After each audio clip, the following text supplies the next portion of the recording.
Buenas tardes, al contrario, muchas gracias por invitarme. Me siento muy honrada de estar con ustedes. Este trabajo, en parte, es el resultado de mi tesis de doctorado, pero con agregados, algunas cosas que seguí investigando. Yo tomo como base la transgresión para el estudio de la vida cotidiana. Y inicialmente mi objetivo al hacer esta investigación era analizar cómo hombres y mujeres van construyendo prácticas culturales que les permiten organizar de manera particular el espacio en el que viven. Tomé como base la transgresión, porque creo que la transgresión es importante para dar cuenta del orden social establecido. Y la cosa es que la institución encargada justamente de las transgresiones en la época que yo estudio, pues es justamente la Inquisición. Entonces, me parece que estos documentos, básicamente los documentos que se analizan son documentos de Inquisición, pero no solamente, o sea, utilicé otro tipo de materiales también. este, Muebles, cosas de los museos, en fin, otras fuentes. Eh, También mi otro concepto básico en este estudio fue la vida cotidiana, por su importancia estratégica, porque para el estudio de las vivencias, de las prácticas, de las interacciones entre hombres y mujeres, en toda su complejidad, se puede hacer a través de la vida cotidiana, porque es en este espacio donde se resuelven de manera simbólica muchas de las tensiones del orden social. A mí me interesa este enlace entre vida cotidiana y transgresión. La transgresión es importantísima, el estudio de las prohibiciones, porque no se prohíbe lo que no se hace, se prohíbe lo que se hace. Entonces, es un buen hilo conductor para dar cuenta de la vida cotidiana. Y además, como dice Rosana Reguillo, la vida ordinaria está ligada a lo que la cultura particular asume como válido para garantizar su continuidad. Es decir, muchas son las cosas que se resuelven en la vida cotidiana. Por eso es que, como dice Pilar Gonzalvo, que como sabemos es una de las personas que más se han ocupado del estudio de la vida cotidiana en la época novohispana, ella plantea que en la vida cotidiana no solo se pueden incluir las necesidades fisiológicas, sino que también se requieren satisfacer para hacer posible la vida humana también las interacciones sociales. Y en esta concepción de la vida cotidiana, las fiestas, los juegos y en el caso específico la llegada de las naos marcan el contrapunto de la vida cotidiana. Este es un dibujo que me facilitó el Museo Histórico Naval de Acapulco. Creo que ellos lo tomaron también del Museo Histórico Naval en Madrid.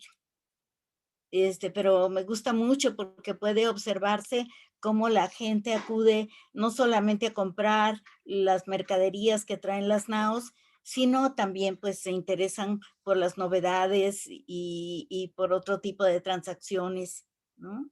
Aquí podemos incluso ver personas de diferentes culturas. Entonces, este dibujo está muy bien hecho. Este es parte del material del museo. Pero miren, en esto de la vida cotidiana, en el concepto de vida cotidiana, yo en realidad tuve que batallar un poco porque fui siguiendo los cambios en el concepto de vida cotidiana y en realidad a mí quien más me atrajo en ese sentido y me resultó muy útil el concepto de vida cotidiana que maneja Michel de Certeau. Entonces, ¿qué fue lo que me gustó de este concepto de Certeau? Certeau da lugar a que uno pueda concebir la vida cotidiana al mismo tiempo como rutina y como innovación. Es que hay sobre esto, al menos en el tiempo en que yo hice ese trabajo, había un debate sobre si la vida cotidiana era solo rutina o si también admitía innovación. Y me parece que el concepto de Certeau permite entender esta mezcla, este acercamiento entre lo rutinario y la innovación. ¿Por qué? Porque aquí se plantean mecanismos de operación que imponen límites a los actores y a las actoras sociales a través de sus prácticas y a la vez establece mecanismos, márgenes de maniobra para hacer frente a situaciones desconocidas e incorporar prácticas y saberes que corresponden a diversas tradiciones culturales. Yo hice aquí una paráfrasis de un planteo que hace Certeau.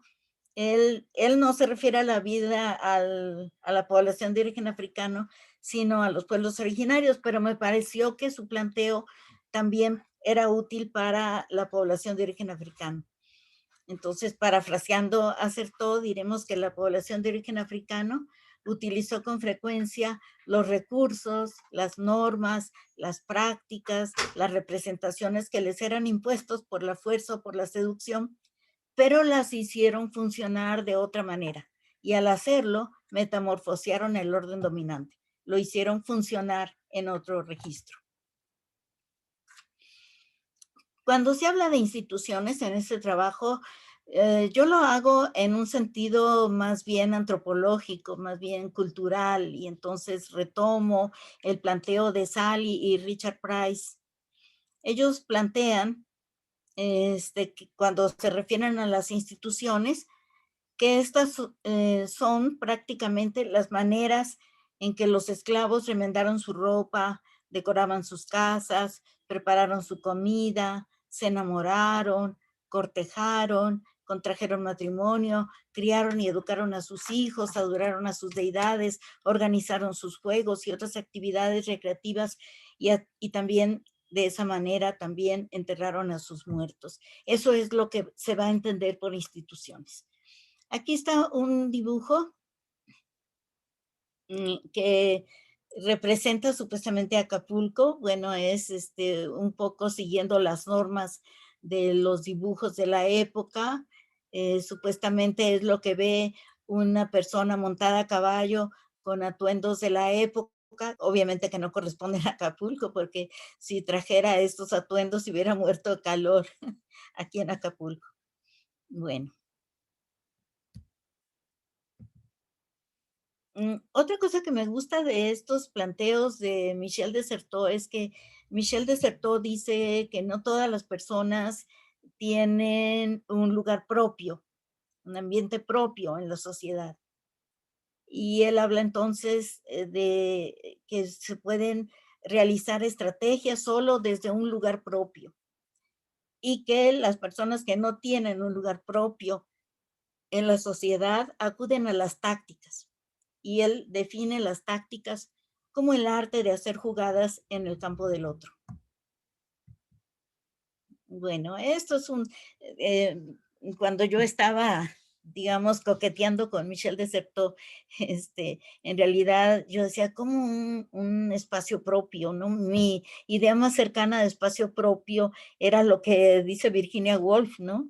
De un cuarto donde las personas pueden realizar sus tareas, y entonces ella plantea, esto fue lo que me pareció interesante, que desde la perspectiva de la sociedad patriarcal, las mujeres no tenemos un espacio propio desde el cual elaborar estrategias, pero como agentes sin espacio de poder, hemos desarrollado habilidades para aprovechar las ocasiones y hacer jugadas en el campo del otro.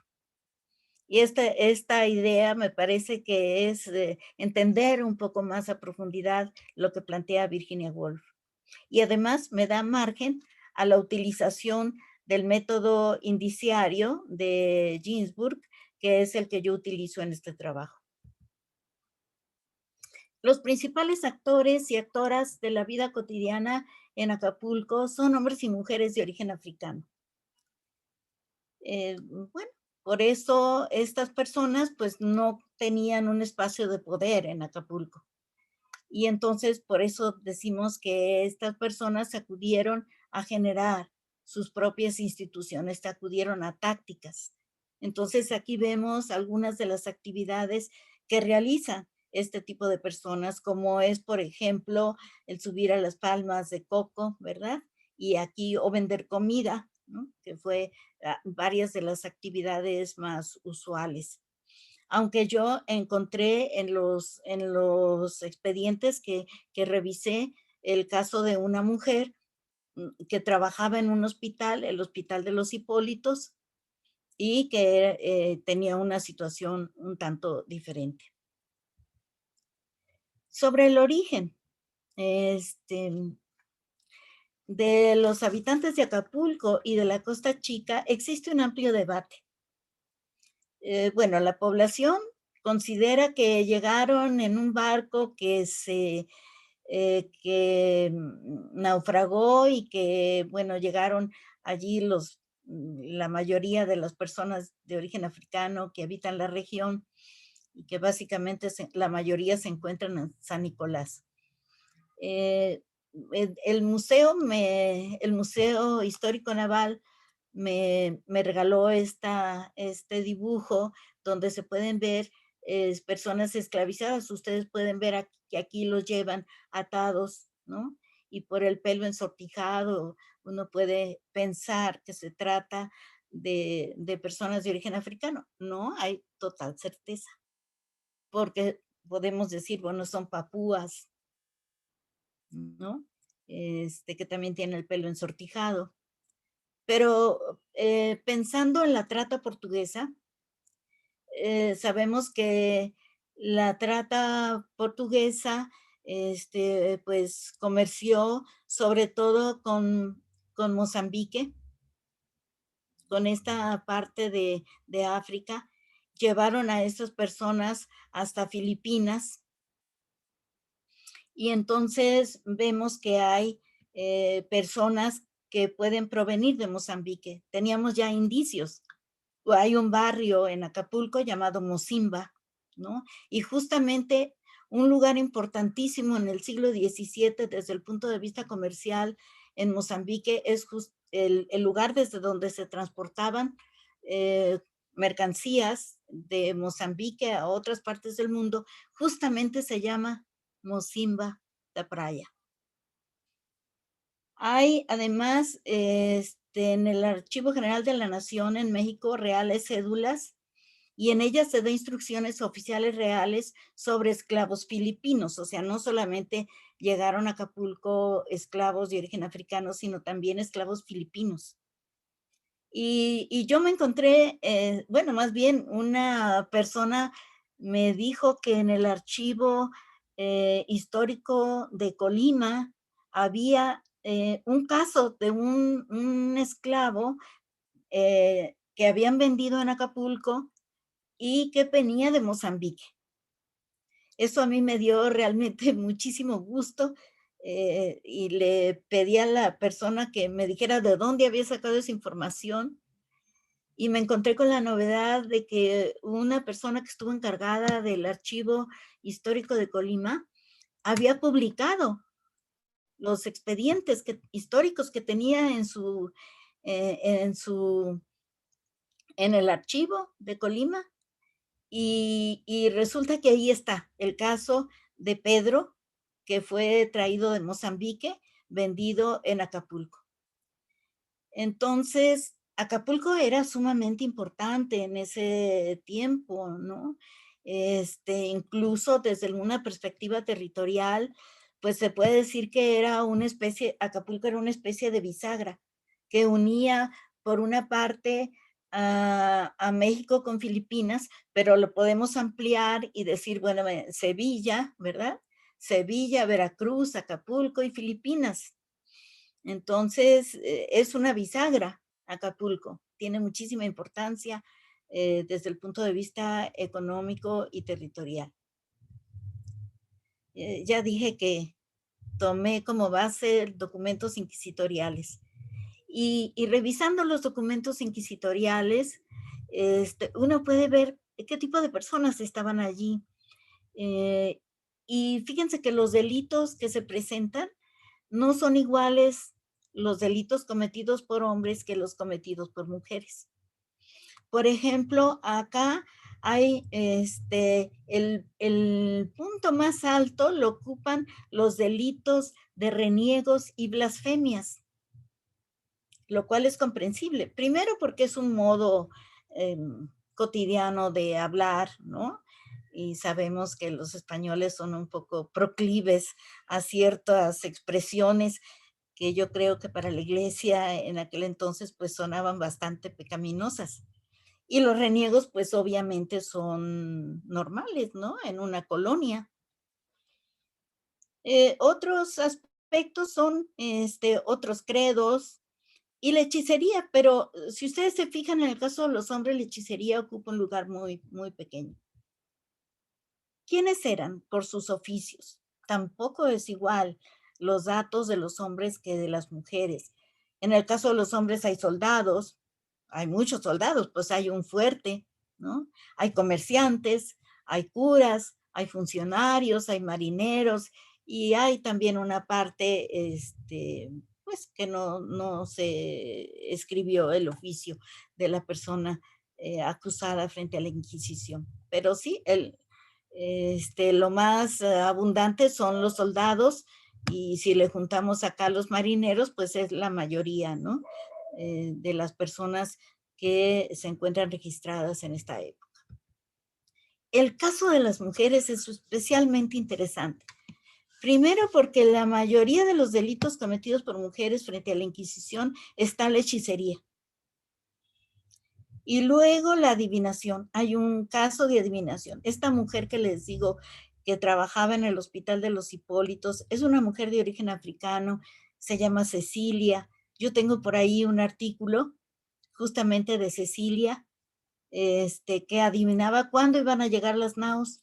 Y además es interesantísimo porque hasta un cura le pregunta que si no sabe si vienen personas de su orden en las naos y ella le dice que no sabe tanto, pero le dice hijo al cura.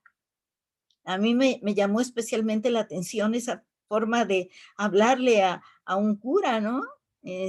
Como que pues esa mujer tenía algún poder, ¿no? Era cierto reconocimiento. Hay casos de superstición y blasfemias. También las mujeres aquí están acusadas de blasfemias. Y lo que más me llamó la atención fue que no se especificaba el oficio de las mujeres. Lo platiqué con una compañera, con María Elisa Velázquez, y le decía yo, ¿por qué crees tú que no tienen datos las mujeres acusadas frente a la Inquisición sobre sus oficios? Y ella me dijo, pues porque no les importaba, o sea, porque es invisible, es una muestra de la invisibilidad. Y le pregunté a un cubano, porque hice también un trabajo sobre Cuba, y le pregunté a un cubano, porque tampoco allá había datos sobre las mujeres, sobre los oficios de las mujeres, y él me contestó, pues porque ese era su vivio, ser hechiceras, a eso se dedicaban. Entonces, yo más bien pienso que es parte de la invisibilidad, o son las dos cosas, ¿no? Pero bueno, ahí está la información. Hay muchas fuentes para estudiar la vida cotidiana en Acapulco. También los dibujos son interesantes. Me gusta especialmente esto que no es de Acapulco, pero que ocurría también en Acapulco, porque por los documentos me entero que se jugaba mucho en Acapulco, no solo a los gallos, que también hay dibujos del juego de peleas de gallos, sino también se jugaba a las cartas, aunque estaba prohibido. Me llama la atención que aquí se ven frijolitos rojos, como marcando la inocencia del juego, o sea, no están jugando por dinero, están jugando con frijolitos, ¿no? Entonces, Hay mucha información también sobre las ceremonias religiosas. Hay unas mujeres acusadas justamente de realizar ceremonias religiosas en el monte. Hay, pues, incluso hay rondas infantiles que hablan de la época, ¿no? Como esa de, este era el juego de Juan Pirulero, que cada quien atiende su juego. Pirulero, un peruano, ¿no? Ustedes saben que a los peruanos se les decía piruleros porque era el Perú, pirul, el Pirú, era Perú. Entonces, uno puede visualizar en las acusaciones sobre un cura que le pide favores sexuales a una criolla, estas mujeres acusadas de ser hechiceras, en fin, uno puede dar cuenta de un fuerte juego de intercambio en Acapulco en el siglo XVII. Me llama especialmente la atención estos casos de hechicería porque la gente iba a consultar a esas mujeres para para el bien querer. En una época en la que es muy importante, sobre todo para las mujeres, el matrimonio. No había muchas opciones para las mujeres, ¿no? Entonces, o te ibas de monja si tenías para la dote, o pues, o te casabas, o te dedicabas a otras actividades menos lícitas. Entonces, estas mujeres saben de amores, ¿no? Estas mujeres que acusan de hechiceras, hacen preparados para atraer a la persona amada o al revés, para echar la sal, para que los hombres aborrecieran a las rivales en amores. En fin, hay todo un juego de intercambio, ¿no? Se intercambian saberes sobre la sexualidad. ¿A cambio de qué? No solamente tal vez monedas, regalos, no sé, no se especifica en los documentos, pero es creíble que fuera a cambio de aceptación. Era su forma de pertenecer a esa sociedad acapulqueña. En los casos la Inquisición no tenía todo un mecanismo armado en Acapulco. Iba un comisario del Santo Oficio cada cierto tiempo y a él se le presentaban los casos. Tres de los casos que más me llamaron la atención es el caso de Catalina González, Isabel de Urrego y Juana María, porque están acusadas de hechiceras, de que hacían brebajes para atraer a los hombres y que les daban sangre menstrual a los beneficiados revuelto en chocolate, ¿no? Tostadito en un comal y revuelto en chocolate, porque el chocolate disimula los sabores, como sabrán. Hay casos de poligamia, ¿no? Era muy usual, la poligamia era muy usual no solo en Acapulco, pero bueno, aquí vemos gente, un portugués que está casado 2 veces, y hay, por cierto, este caso es interesante porque se casa en Filipinas, ¿no? Y que además se casa en Colima y entonces es detenido, ¿verdad? Y regresado en calidad de reo, ¿no? Lo regresan a Filipinas en calidad de reo. Entonces, es interesante esto. Y está este caso que me llama especialmente la atención. Yo digo que hice un trabajo sobre el delito de solicitación en confesión, que es un cura que le pide favores sexuales a María, ¿no? Una esposa de un arriero, jovencita de 18 años, y le pide favores sexuales. Yo creo que el cura se enamora porque la llega a buscar hasta su casa, intenta violarla, sus amigas la defienden y presentan una denuncia. Esto es especialmente interesante, que que María presenta una denuncia contra el padre frente a la Inquisición. No era una cuestión muy común este tipo de denuncias. Pero bueno, gracias a esa denuncia tenemos acceso a este caso se llamaban curas solicitantes, es un eufemismo, ¿no? Hoy lo diríamos que era un acosador, incluso un posible violador.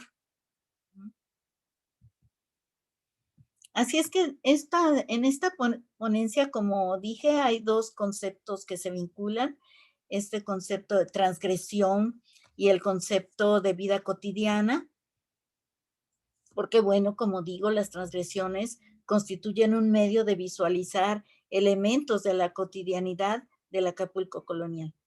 Y además, en el centro de este acercamiento histórico, aunque aparecen autoridades, el centro de la reflexión lo ocupan las personas comunes. Por ejemplo, una afrodescendiente que trabaja en un hospital, mujeres que tienen amores con soldados y marineros, blasfemos que juegan a las cartas, un cura que pide favores sexuales a una feligresa, mujeres que acuden a confesarse. Y aquí me llama mucho la atención, fíjense, en el caso de Cecilia, hay una mujer de origen africano que está en la iglesia y que ve que el padre le toca los senos a María. Y cuando se presenta la denuncia frente a la Inquisición, ella va en calidad de testigo. Entonces, es muy interesante cómo frente a determinadas situaciones, estas diferencias culturales, pues se quedan en un segundo plano frente a una agresión. Entonces, es muy interesante esto que haya mujeres que se unan para denunciar atropellos o para realizar una ceremonia en las afueras del puerto de Acapulco. Pues muchas gracias.